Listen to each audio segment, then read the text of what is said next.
If you're awake right now and not sure why, you don't have to fix it. Just listen. I'll stay here with you. At 12:01 a.m., the warning note slid out from under my door and stopped against my bare foot. The paper was still warm, like it had been printed inside my apartment, even though I did not own a printer. The note had only one line, typed in clean black letters with no signature and no logo. Do not look outside after midnight. I stood there, holding it, listening to the building settle around me, the slow hiss of steam pipes and the quiet click of a distant elevator. My window faced the courtyard, a dim square of concrete and dead planters and one sodium street lamp that never fully stopped flickering. I told myself it was a prank. Then the courtyard lamp went out. Not flicker, off.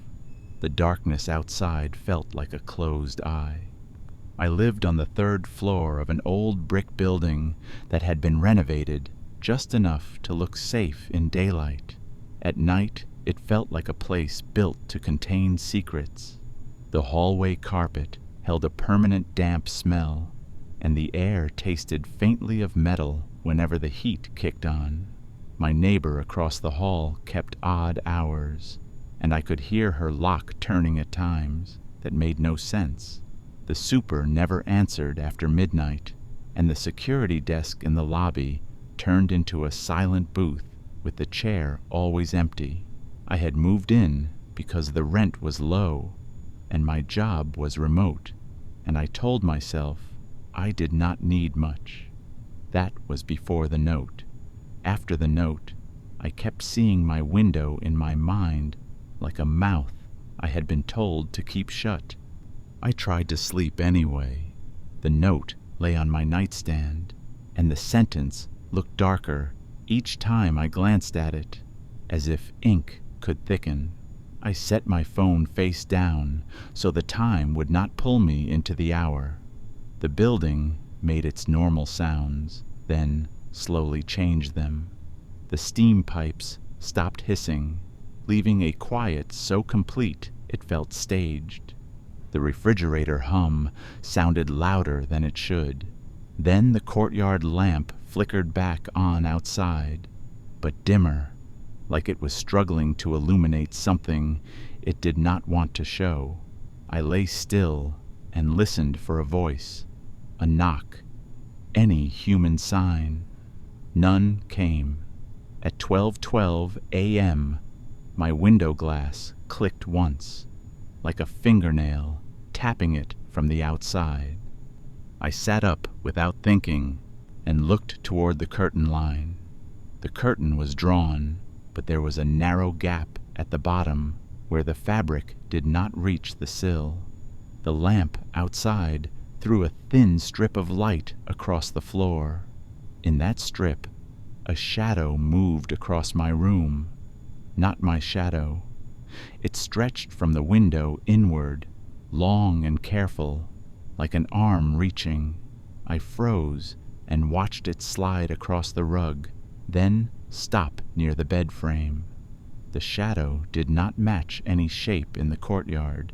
It was too thin, too precise, and it moved as if it knew exactly where I was. I felt my skin go cold with a quiet certainty. The warning was not about what I might see. The warning was about what might see me back. I forced myself to breathe slowly and pulled my feet onto the bed, keeping them off the floor like the shadow had made the ground unsafe. The strip of light under the curtain widened slightly.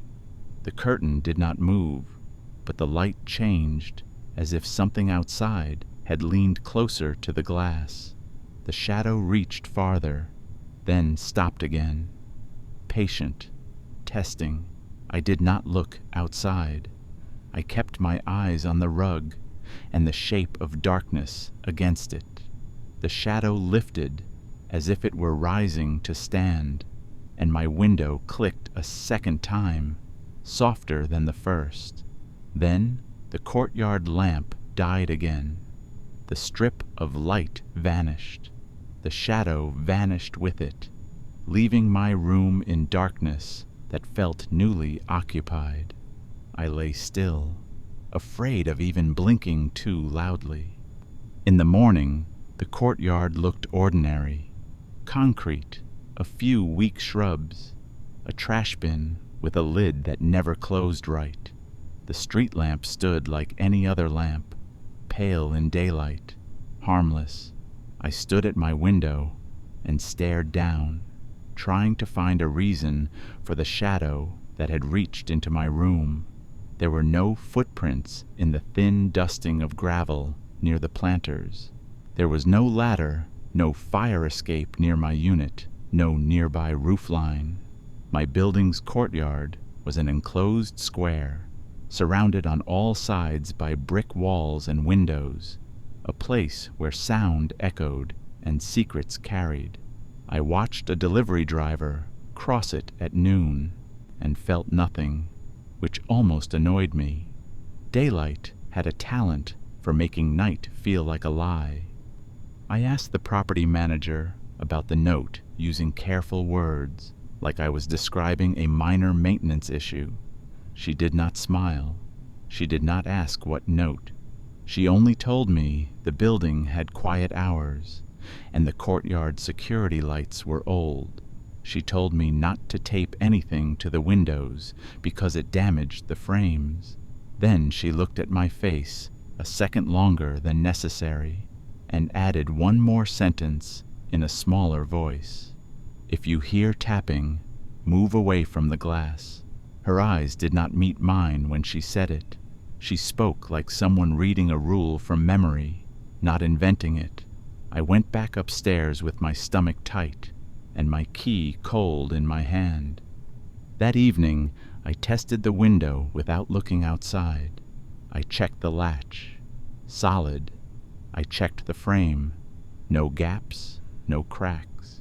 I pressed my palm to the glass and felt it cool and smooth, normal in every way.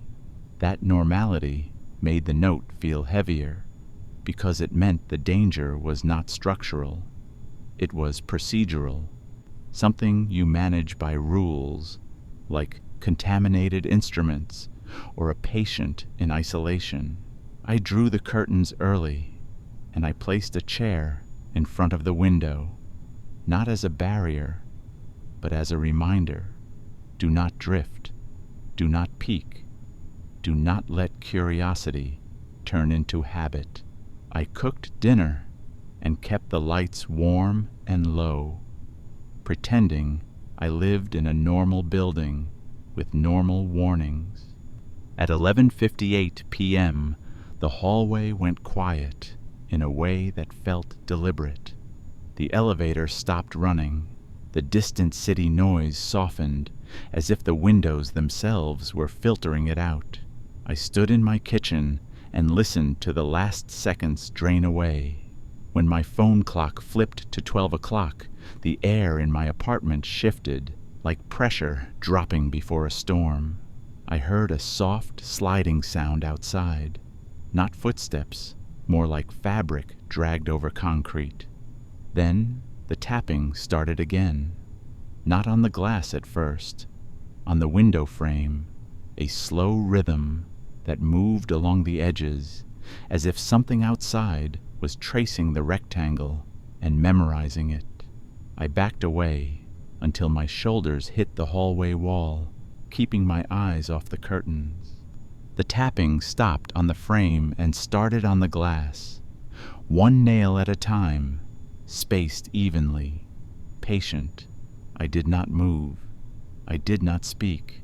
The chair in front of the window creaked softly, a tiny sound from settling wood, and the tapping paused, as if listening.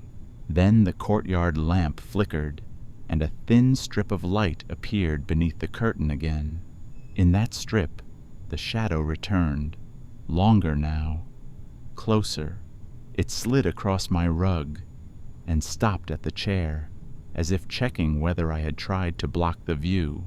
The shadow curled around the chair legs with slow intent, then moved past it toward where I stood.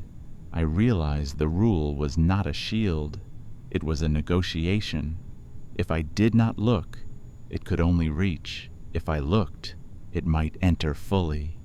I moved my mattress a foot away from the window and told myself that distance mattered. It did not stop the tapping. It only changed the way the sound traveled, softer but more intimate, like fingers drumming on the inside of my skull. I kept the curtains closed, but I could feel the courtyard lamp flicker through the fabric, a weak pulse that made the room breathe in light and out again. The shadow under the curtain grew and shrank with each flicker, never leaving, never fully entering, like it was waiting for a permission I had not given. When the tapping stopped, the silence felt worse, because it meant it was doing something else. Then the chair in front of the window shifted a fraction, not dragged, nudged, as if something outside had tested its weight through the glass.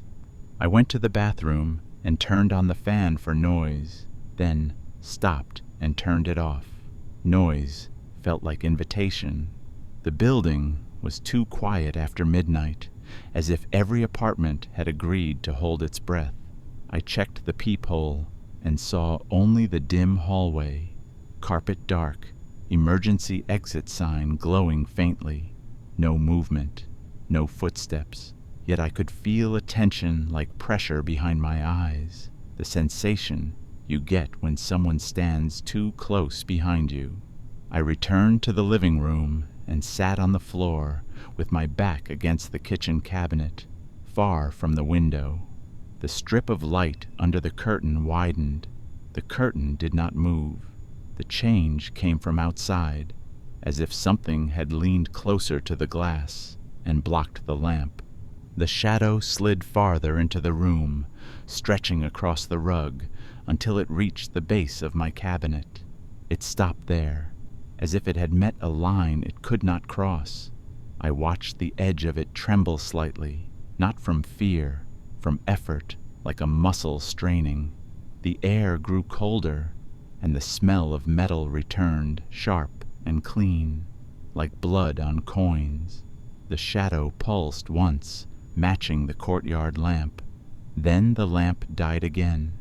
Darkness filled the room, complete and heavy. In that darkness, I heard something that was not tapping, a soft scraping sound at the window latch, slow and careful, like someone trying to open it without making noise. My hands clenched until my nails bit skin, and I kept my eyes fixed away from the curtains. The latch did not click. The scraping stopped. For a moment, I thought the rule had worked, that refusing to look had kept the line intact. Then my phone buzzed on the kitchen counter, a single vibration that sounded too loud. The screen lit up with a notification from an app I never used at night. A building message board update. New rule for all residents. Keep curtains closed after midnight. No further explanation. No signature. The notification vanished when I unlocked the screen, leaving no history. I stared at the blank app feed and felt my mouth go dry. Someone else had seen enough to make a rule public, or the building itself had learned how to write warnings where we would all read them. Behind me, the window glass clicked once, like a fingernail acknowledging that I had checked my phone. In daylight, I knocked on my neighbor's door across the hall, the one with the strange lock sounds at night. I kept my posture casual, as if borrowing sugar was a normal reason to meet someone. She opened the door only a few inches, chain still on, one eye studying me like I was a problem she had seen before. I said I was new and asked if she had noticed the courtyard light flickering at night. She did not answer that question directly. She told me the building had rules for a reason, and the worst thing a new tenant could do was test them. Her voice stayed calm, but her hand rested on the chain like she needed to feel metal. She asked what floor I was on, then nodded once like she had confirmed something unpleasant. 3rd floor, courtyard side. She told me to keep the curtains closed and not to stand near the glass after midnight. I asked who started the rule, and her face tightened like I had touched a bruise. She said there had been a tenant before me, someone who thought the warning was superstition. He kept a chair by the window and joked about night watchers and old buildings. Then one night, the courtyard lamp went out and did not come back on until morning. The next day, his apartment was empty. Not the normal kind of empty where someone moves. The kind of empty where dishes are still in the sink, and the bed is still made, and the closet door hangs open like a mouth. Management said he broke his lease and disappeared. People who lived here longer used a different word. They said he was taken. She finally unlatched the chain and opened the door wider, just enough for me to see her living room. The windows were covered in layered fabric, curtain over curtain, with a dark blanket pinned at the edges. No light leaked through. The air inside smelled faintly of salt and wax, like someone had been sealing things for years. She told me not to trust the lamp outside, because the lamp was not there to help us see. It was there to help whatever was outside see us. When it went out, the courtyard became a blind spot, and blind spots are where rules stop protecting you. She said the only safe thing after midnight was to pretend you did not have windows at all. Then she stepped back and closed the door carefully, as if even daylight could hear. That night I prepared like someone planning for weather, not for a presence. I taped the curtain edges to the wall so no strip of light could leak under them. I moved the chair away and placed it in the hallway, out of the room entirely. I turned off all lamps to avoid reflection, because reflections are a way to look without meaning to. I placed my phone in the bathroom and shut the door, so no screen glow would change the room's light. At 11:59 p.m., I sat on the kitchen floor again, back against the cabinet, hands flat on my thighs, breathing slow. When midnight passed, the air pressure shifted. The courtyard lamp flickered once and died. The tapping started immediately. It was different now, not a nail against glass. A soft, dragging sound along the window, like fabric pulled across it. The sound moved from one side of the frame to the other, measuring, mapping, learning. Then it paused, and the apartment felt like it waited for me to make a mistake. The curtains held. No light leaked. The darkness in my room stayed complete. The tapping stopped, and in the silence I heard a new sound from outside, faint but clear. My own breathing echoed back through the glass, half a second delayed, as if the courtyard was repeating me to see if I would respond. I broke the rule without meaning to. It happened in the safest room in my apartment, the bathroom, where there were no windows, and the fan drowned out small sounds. I went in to wash my hands, trying to reset my nerves, and the mirror caught a faint glow behind me that did not belong there. Not the bathroom light, not my phone. A pale rectangle, moving slowly, like a moon sliding across glass. I froze with my palms wet, and my eyes lifted before my mind could stop them. In the mirror, I saw my living room doorway, and beyond it, the edge of my curtained window. The tape held. The fabric stayed closed, yet a thin line of light bled through the bottom seam, and something outside moved past it, like a shadow walking on the other side. I turned off the bathroom light, and the mirror became a darker surface. Less reflection, more depth. The glow under the curtain brightened, then dimmed, then brightened again, like someone testing the courtyard lamp switch by hand. Each pulse threw a different shadow line across my living room floor, and in the mirror I could see the shadow searching, extending, retreating, like a finger tracing for a crack. I kept my head still, watching only the mirror, telling myself that did not count as looking outside. The thought felt childish the moment I had it.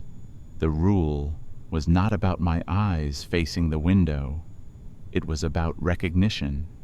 The second you recognized what was out there, it recognized you in return.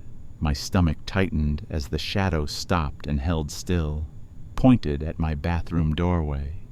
I backed away from the sink slowly, water dripping from my hands, and the mirror reflection shifted.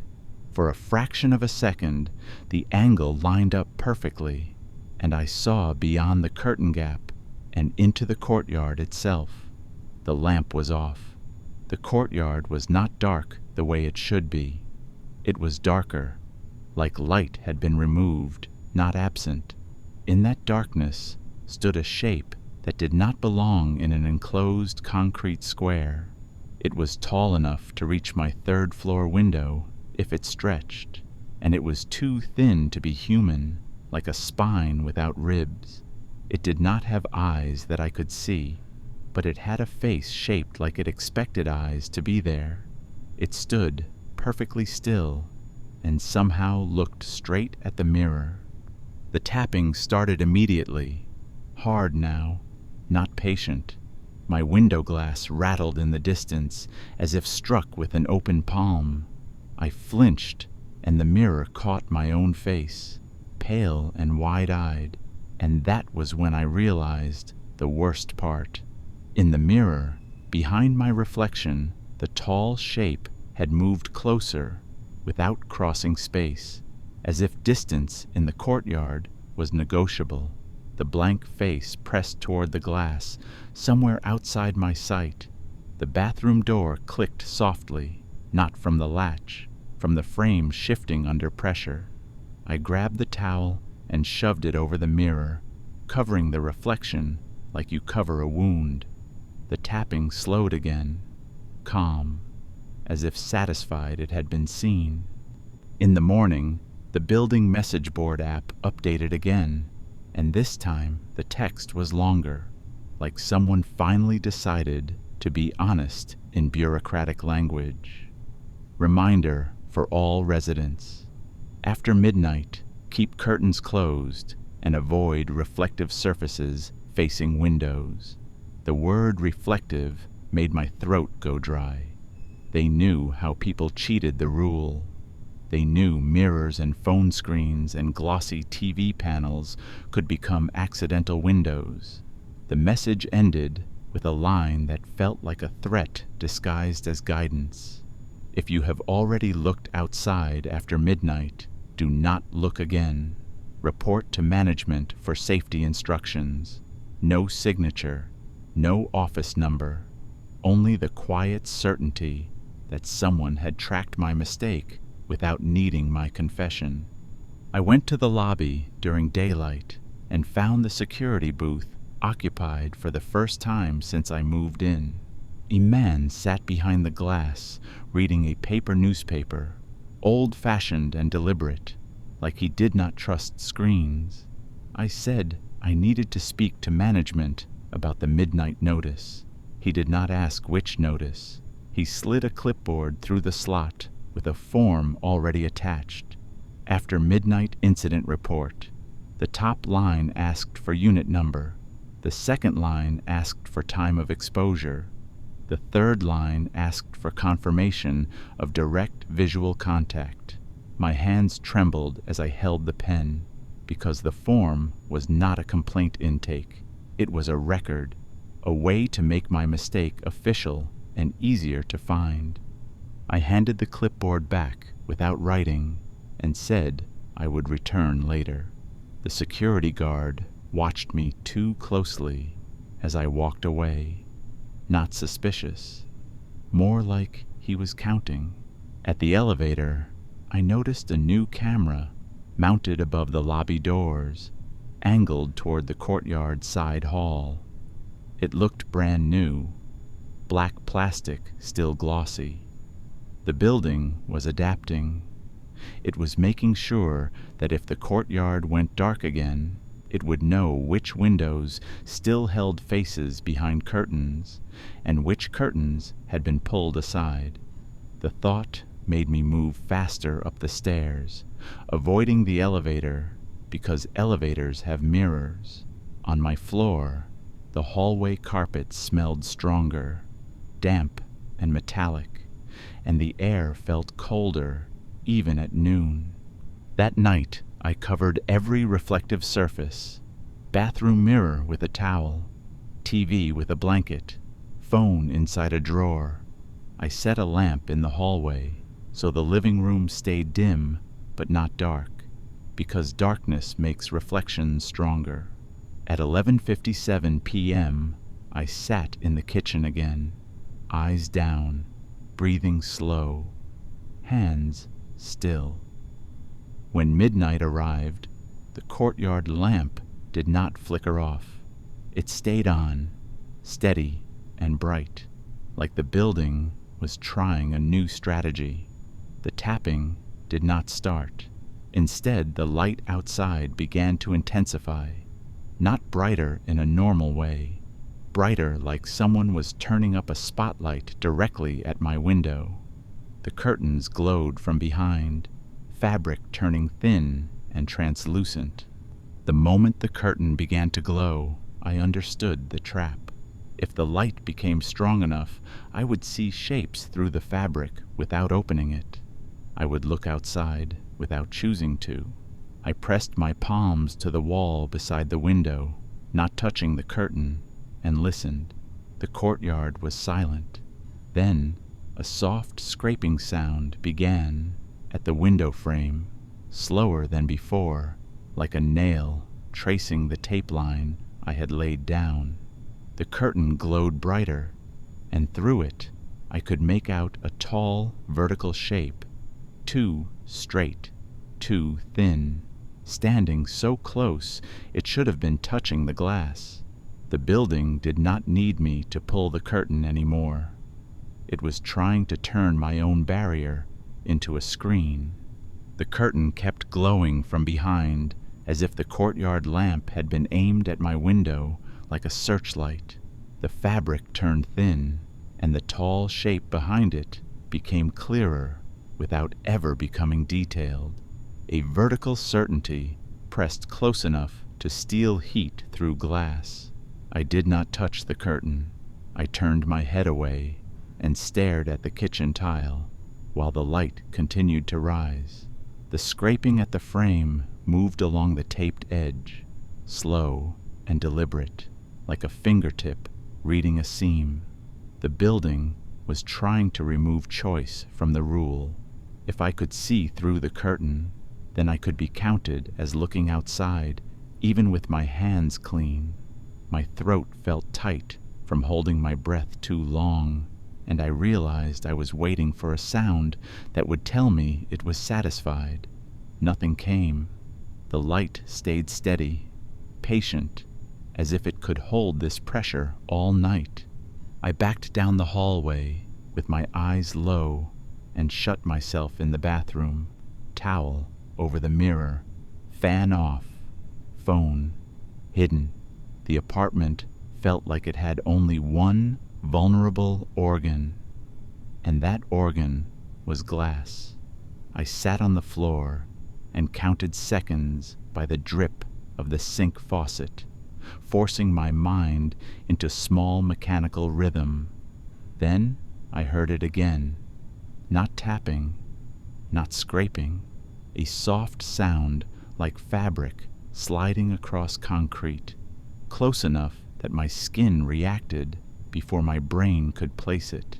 The building was quiet outside my door, but the air felt charged, the kind of pressure you feel before thunder. After a long time, the courtyard light dimmed, not off, just lower, like a person lowering their voice. The scraping stopped. Then my window clicked once, gentle, like a nail tapping a promise and withdrawing. In the morning, I waited for my neighbor across the hall to leave. Then I stepped out and watched her door. When she finally opened it, she moved quickly into the hallway with a practiced efficiency, keys already in hand, eyes down, as if she never wanted her gaze to linger on anything. I followed at a distance and caught her before she reached the stairwell, keeping my voice calm and low and brief. I told her I had seen something in a reflection, and the building message mentioned reflective surfaces. And now the courtyard light was trying to force a view through the curtain. She stopped walking. She did not look surprised. She looked tired, like someone hearing the same story repeat in different mouths. She told me the rule was not to protect us from fear. It was to protect the courtyard from being acknowledged. The building wanted residents to behave like blindfolds after midnight, because the moment a face meets whatever stands outside, something becomes recorded, not by us, by the place itself. She said the courtyard side windows were like open files in a system, and looking outside after midnight was like signing a document you could not read. Once you had been marked as exposed, the building treated you differently. It sent you messages. It created forms. It watched your movements. She said people who looked twice stopped being tenants and became entries. The only way to stay human was to avoid being recognized a second time. She stepped into the stairwell and paused as if deciding whether to say more. Then she told me the courtyard lamp was the leash. When it stayed on, it was trying to pull your attention toward the glass. When it turned off, it was because the thing outside had moved close enough that the building could not hold light around it. She said the note under my door, being warm, meant it came from inside the building, not from a neighbor. The building had warned me because it still preferred rules over chaos. It wanted compliance, not bodies. She left without saying goodbye, and her footsteps down the stairs sounded too fast for daylight. I stood in the hallway with my key cold in my hand, and I understood the rule had never been superstition. It was the only boundary the building had ever successfully enforced. I told myself not to turn around. Then my laptop, which I had forgotten in the living room, woke by itself. The screen lit the wall with a cold blue rectangle, and on that screen the dark, glossy surface became a mirror. I saw my own silhouette. I saw the curtain glow behind it, and through the glow I saw a shape pressed close, too tall, too thin, a straight line where a body should have depth. The reflection gave me just enough to recognize it. The moment my mind formed the recognition, the laptop screen went black. Not asleep, black like power cut. The room temperature dropped in one breath. The scraping stopped. The silence that followed felt full, occupied, listening.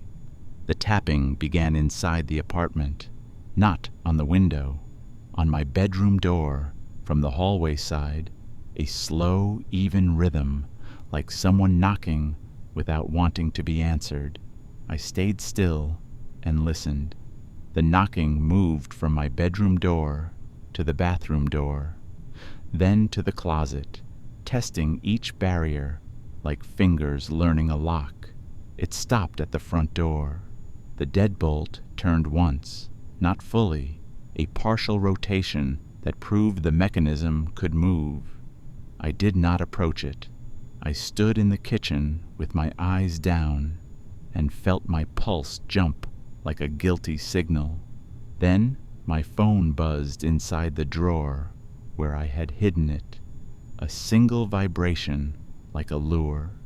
When I opened the drawer, the phone screen was already lit. A building notification filled the display. Exposure confirmed. Follow instructions for safe reassignment. Below it was a date and timestamp, 12:14 a.m., the exact minute my laptop reflection had shown the shape. The notification did not ask me to reply. It did not offer options. It behaved like an entry created in a system that considered my consent irrelevant. The phone went dark again after 3 seconds, and when I looked at the notification history, it was gone. That was the building's pattern. It did not leave evidence that could be shared. It only left marks that could be repeated. In the living room, the courtyard lamp dimmed, and the curtain glow softened as if the building had achieved what it wanted. In the morning, I went to the lobby early, before the building could fill with people and noise and casual witnesses. The security guard was there again, newspaper open, eyes tracking me without lifting his head. On the counter sat a thin stack of forms in a plastic holder, each page face down like it did not want to be read. I did not ask for it. I did not need to. The top sheet already had my unit number, typed in the corner, as if the building had prepared it overnight. After midnight incident report, exposure confirmed, reassignment protocol required. The paper felt warm when I touched it, the same unnatural warmth as the first note, and the ink looked fresh, too dark, like it had not dried yet. I set it down gently, pretending it was ordinary, pretending my hands were not shaking. The form asked for details in a cold, structured way. Time of exposure, method, direct reflection, direct window view, duration. A section labeled Resident Compliance History had boxes already checked, as if my choices had been recorded without my knowledge. Curtains closed, reflective surfaces present. Second look, risk elevated. At the bottom was a signature line, and a line beneath it labeled Acknowledgement of Reassignment. The language did not sound like help. It sounded like transfer. I did not sign. I slid the form back into the holder like I had never touched it, and told the guard I only needed to ask about a package. My voice stayed steady. His did too when he answered, but his eyes never left my face. It felt like he was waiting for me to confirm I belonged to the form. I left the lobby and climbed the stairs instead of taking the elevator. On the second-floor landing, I saw something new on the wall. A laminated notice with building letterhead that looked real enough to fool most people. Courtyard side residents are temporarily reassigned for maintenance. Please cooperate with staff instructions. No dates, no unit list, no contact name. Maintenance was the building's favorite disguise, because nobody questions it. People accept inconvenience if it is wrapped in repairs. I kept moving upward, and felt the air grow colder with each floor, not in temperature, but in attention. When I reached my hallway, my neighbor across the hall was already outside her door, keys in hand, as if she had been waiting for me to come back. She did not ask if I had looked. She only asked if I had received reassignment paperwork. I nodded once, and her face tightened like she had expected it. She told me the building would try to move me to a different unit, away from the courtyard, and that sounded kind until you understood what it meant. Reassignment is how the building isolates marked residents. It keeps them away from other eyes, away from other witnesses, so the courtyard can finish whatever process it started without being interrupted. She said people who accepted reassignment stopped being seen in the hallway after midnight. Their doors stayed shut. Their lights stayed off. In daylight, they still existed on paper, but nobody could remember their faces clearly. The building did not evict them. It filed them. I asked her how to stop it, and she did not answer with a plan right away. She told me the building was older than our lease agreements and smarter than our excuses. It did not want to kill us. It wanted us to behave like part of its system. Curtains closed, eyes down, forms signed, silence maintained. When you resisted, it escalated by forcing choices you would normally make for safety, like moving units, like reporting exposure, like signing acknowledgement. She said there was only one way to break the loop, and it sounded backwards. You had to look outside after midnight on purpose, in a controlled way, and refuse to recognize what you saw, not by closing your eyes, by training your mind not to name it. She said naming was the handshake, recognition was the contract. That evening, I prepared like someone preparing for surgery. I cleared my living room of glossy surfaces. I covered the TV, the picture frames, the microwave door. I removed the tape from the curtain edges because tape had become a map for the scraping fingers. I left the curtains closed but loose, able to move, because a barrier that holds too hard becomes a screen. I set a lamp behind me in the kitchen to prevent the window from becoming a dark mirror. I wrote one sentence on a paper card and placed it on the floor where I could see it without lifting my eyes. It is only light and shadow, no shape, no face, no name. I practiced breathing slow, letting thoughts pass without catching them. At 11:59 p.m., my neighbor knocked softly and slid something under my door. A small packet of salt, the kind from a takeout bag, and a candle stub wrapped in paper. No note, no explanation. I understood anyway.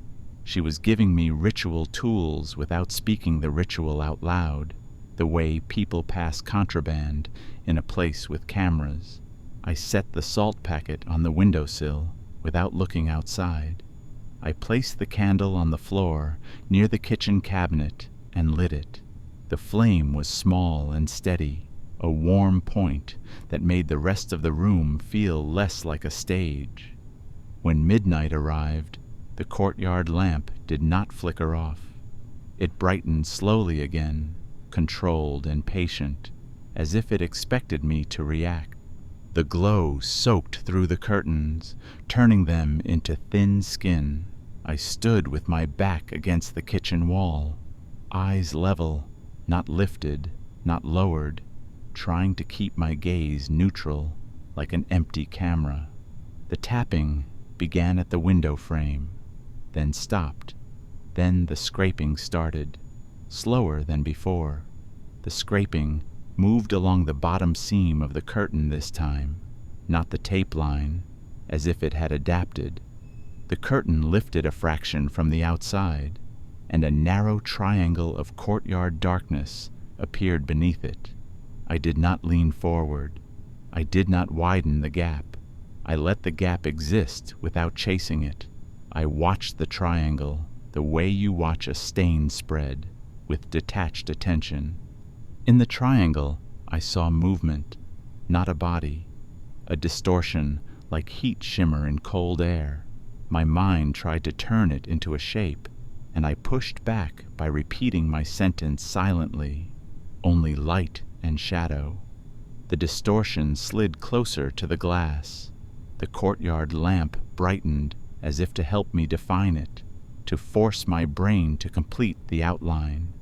I kept the lamp behind me, steady, giving my room a warm anchor so my eyes would not crave the outside glow. The distortion paused, and the tapping resumed, one nail at a time, slow and even, like a metronome. I felt the urge to look higher, to see the full thing, and I held that urge like you hold a door shut. The candle flame fluttered once and then steadied. The air pressure shifted, heavier, as if the courtyard had moved closer than it should. The triangle under the curtain darkened, not because the lamp dimmed, but because something had blocked it completely. The distortion became a solid absence, a vertical strip of darker dark. My mind reached for words, tall, thin, face, and I forced my thoughts to slide past them without gripping. The tapping stopped. The silence stretched. Then my phone, hidden in the bathroom, buzzed once. A distant vibration, like bait. I did not move toward it. I kept my eyes on the triangle and did not name what filled it. The courtyard lamp went out suddenly, clean off, and the triangle vanished into full room darkness. For a moment, I thought I had failed, that the darkness meant it had come close enough to erase light again. Then the candle flame brightened slightly, as if the room chose warmth over glare. I heard a soft sound at the window, not tapping, not scraping, a slow exhale against glass, like breath testing whether the barrier still held. I stood still and let my mind stay blank. After a long pause, the exhale stopped. The courtyard lamp did not return. My apartment stayed quiet, and the quiet felt different. Not occupied, not listening, more like waiting for me to make the next move. The next morning, a maintenance notice appeared on my door, taped at eye level like a badge. Temporary unit reassignment, effective immediately.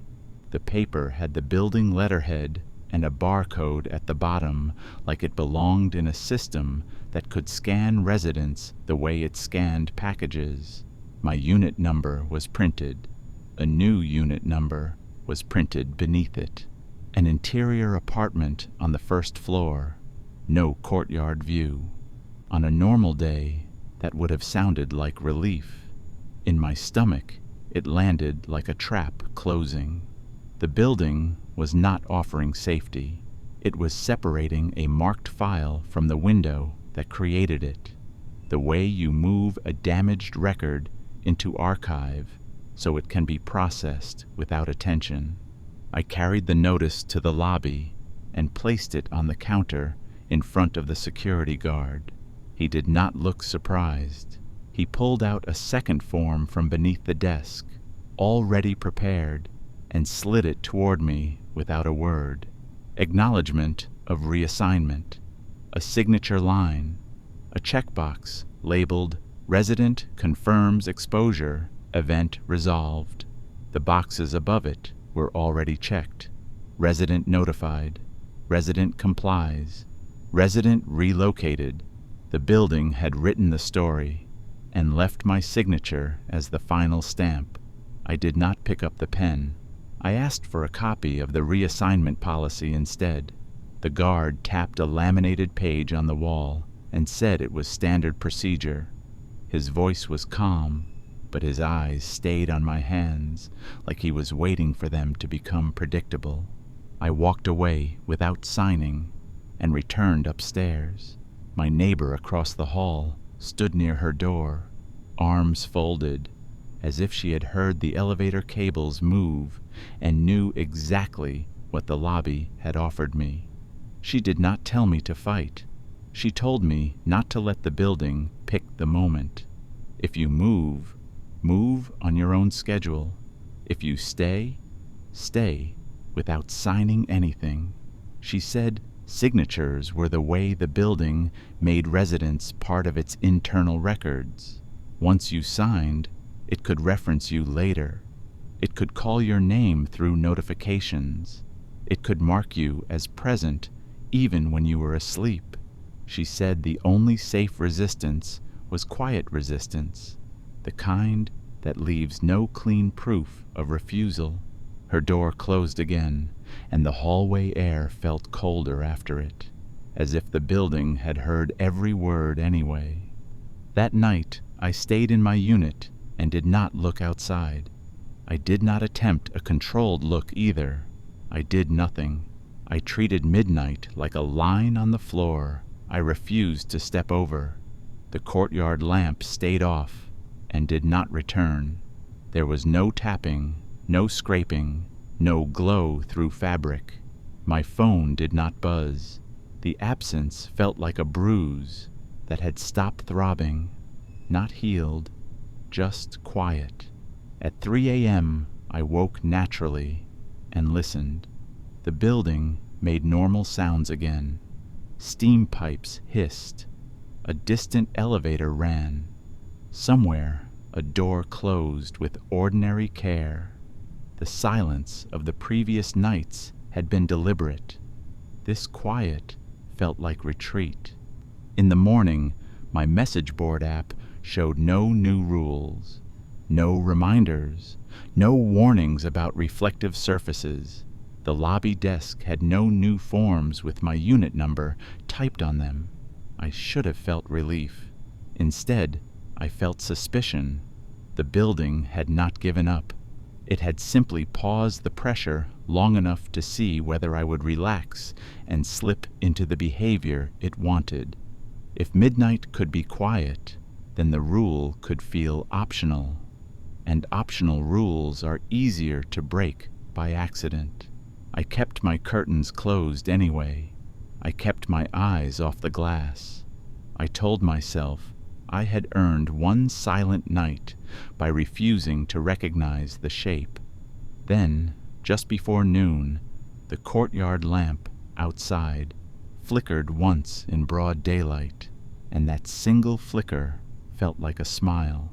That evening, the hallway filled with moving boxes. A new tenant was moving into the unit below mine, courtyard side, second floor. The building had found a replacement set of eyes. The movers were loud and careless, the normal human noise of tape and cardboard and breath. For a few hours, the old brick building felt like an ordinary place again, and that ordinariness was dangerous. Ordinary makes rules sound silly. Ordinary makes people curious. I watched through my peephole as the new tenant carried a lamp inside, then a small potted plant, then a mirror wrapped in paper, a mirror large enough to catch a whole window. I felt my stomach tighten because I could already see the pattern forming like a schedule. At 11:40 p.m., I heard laughter through the floor vent, a phone call, a casual voice telling someone the courtyard view was eerie, but kind of nice. The words made my skin go cold. At 11:58, the building went quiet the way it always did, as if someone had placed a hand over its mouth. The elevator stopped running. The steam pipes softened. The city noise thinned. Midnight arrived, and the courtyard lamp turned on bright, steady, like a spotlight opening on a stage. I heard a curtain ring slide in the apartment below, the sound of fabric moving on a rod. Then a soft gasp, quickly swallowed, the sound people make when they see something they did not expect, and then pretend they did not make a sound. My phone buzzed once, even though I had not looked at any reflection, even though I had not gone near my window. The screen lit for 2 seconds with a building notification. Exposure confirmed. Unit 2, B. The message was not for me, but the building sent it to me anyway, like an update in a shared system. My mouth went dry. The courtyard lamp outside my own window dimmed slightly, then brightened again, as if acknowledging the new entry. I heard tapping start downstairs, fast and excited, like the thing outside had been waiting for a fresh mind to name it. Then I heard something worse, a slow, dragging sound moving up the exterior wall, not inside the hallway, outside, like fabric pulled over brick, climbing toward my floor. I stood in my kitchen with my eyes down and listened to the sound rise. 2nd floor to 3rd, brick to window frame. The tapping started on my glass again, one nail at a time, patient and calm, as if it had regained permission through someone else's recognition. I did not look outside. I did not even do a controlled look. I kept my gaze on the cabinet door handle and forced my mind to stay blank. The tapping paused, and for a moment I thought the rule would hold. Then the tapping shifted to my front door instead, a soft, even rhythm that felt polite. The building had changed targets. If it could not get my eyes, it would try to get my threshold. At 12:07 a.m., I heard the apartment below mine open, not the front door, the window. A soft scrape, then the thin whine of a sash lifting. The courtyard lamp brightened, steady and eager, and the tapping on my own door stopped as if it had found a better target. I did not run downstairs. I stepped into the hallway and knocked on 2B with the back of my knuckles, slow and even, the way you knock when you want to sound like staff. I kept my eyes on the carpet and listened. No answer. From inside came a faint rustle of curtains and a single sharp inhale that cut off too fast. The building had found new eyes, and it was already trying to make them sign with their attention. I went to the stairwell window, the narrow one that faced the street, and I used its reflection like a shield. I angled my phone screen down and used it only to cast weak light on the steps, not to show any image. On the 2nd floor landing, I stopped short of 2B, keeping my back to the courtyard wall. The air tasted of metal, sharper than upstairs, as if the building stored it by the windows. I slid a note under 2B the way the building slid notes under doors. Keep curtains closed. Turn off screens. Do not stand near glass. Then I placed a salt packet beside her threshold without explaining why, because explanations become names. I backed away and listened until the window sound stopped and the apartment settled into careful silence. The courtyard lamp dimmed suddenly, and through brick I felt the tapping migrate, fast at first, then slower, as if it had met resistance. A low sound rose from the courtyard, not voice, more like pressure released, a long exhale through stone. The apartment below went quiet. After a minute, I heard a chair scrape, then a drawer open, then the faint crinkle of paper. My note had been read. The building message app did not ping. No exposure confirmation arrived this time. The silence held, and the tapping did not climb back toward my floor. It stayed low, testing the 2nd floor for weakness, then faded into the ordinary hiss of pipes. I stood in the dark hallway and felt the building recalculating, like a system denied a clean entry. In the morning, the hallway smelled ordinary again, and that ordinariness felt staged. I passed 2B and saw the tenant door cracked open with a safety chain. A thin line, like a boundary, learned in one night. Her eyes were red and fixed on the carpet, and she nodded once without speaking, as if words were too risky. In the lobby, the laminated maintenance notice was gone. No reassignment memo waited on my door. No clipboard sat at the security desk with my unit number typed in the corner. The building acted as if it had never tried to move me. I understood the tactic. If there is no paperwork, there is no record. If there is no record, there is nothing to dispute. The building preferred quiet corrections over visible conflict. That night, I did not perform a controlled look. I kept the curtains closed and left a lamp on behind me, small warm light that made reflections shallow and unhelpful. The courtyard lamp stayed steady and distant, not brightening, not dimming, as if it was being careful.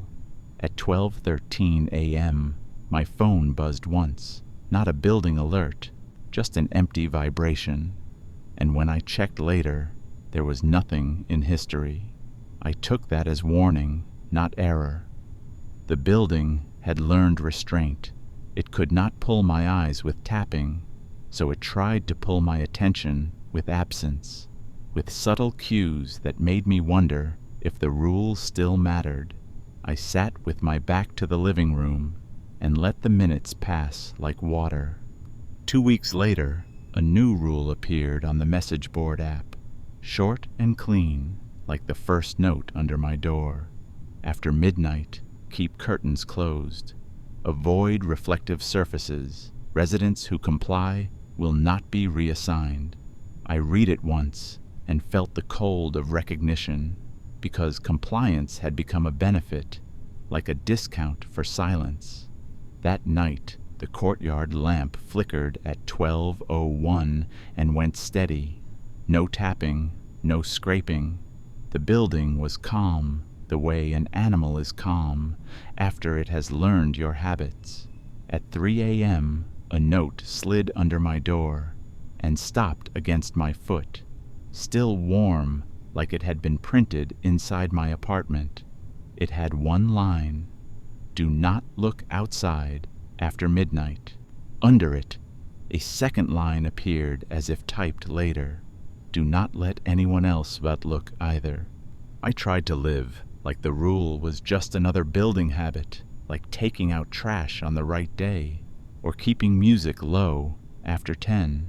I kept my curtains closed. I kept my screens dim. I learned to walk through my own apartment at night without letting my gaze drift toward glass. The courtyard lamp stayed steady most nights, and when it flickered, I pretended I had not noticed. The new tenant in 2B stopped laughing late at night. Her door chain stayed on even at noon. The building felt quieter, as if it had settled into a routine it could predict. But routine is only peace when it is voluntary. Some nights, just before midnight, the hallway would go too still, and the air would taste faintly of metal, like a warning you could not file. On those nights, I would stand in my kitchen with my back to the window and listen to the courtyard lamp hum outside, steady and patient, like something breathing with its eyes open.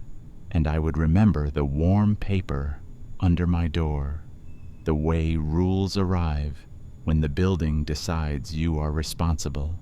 I stopped asking whether the thing outside was still there. I started asking how many people it needed before the building stopped calling it a problem and started calling it normal. The city is quiet now. You should be too.